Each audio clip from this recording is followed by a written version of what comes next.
Venezuela's dark lurch into poverty and chaos is on display as you drive into the capital. This food truck breaking down for mere seconds before it was looted.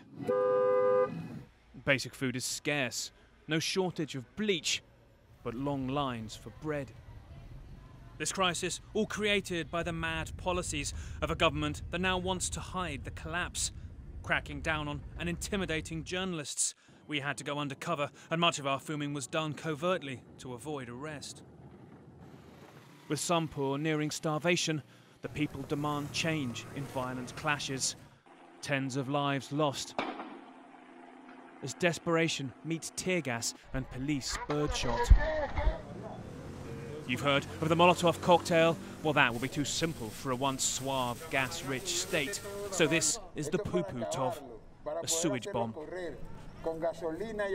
Mixed with gas and ammonia, he says, prepared directly for the police that throw tear gas bombs at us worth $60 each.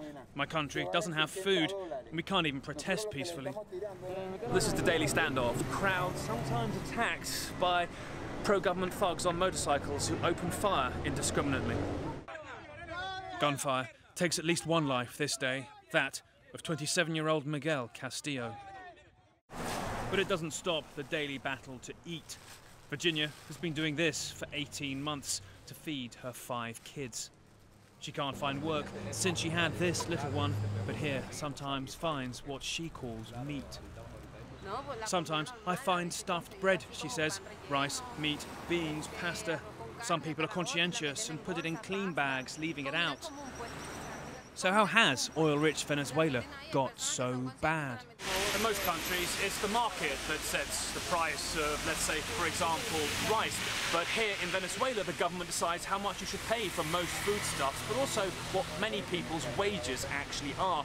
And since the oil price has crashed globally, they've not been able to keep one up with the other. They basically run out of money. And now for rice like this, you need to find 3 times as many notes as these, and that's about a month's minimum wage. Wherever you look, repression and hunger haunt this once proud city. Jesus is a juggler, a magician for kids' parties, beaten heavily, he says, in the day before's protests, now begging for food when we find him. I spend 2 days on the street, he says, and 2 days at home, and when I go home, it's because I have food. Before, I'd get calls to do magic at birthday parties, but now, no. Now, with the country the way it is, magic doesn't help. They mourn the dead, the anger quiet, indignant, not belligerent. South America is looking to see if Venezuela can fix its self-made crisis without major bloodshed.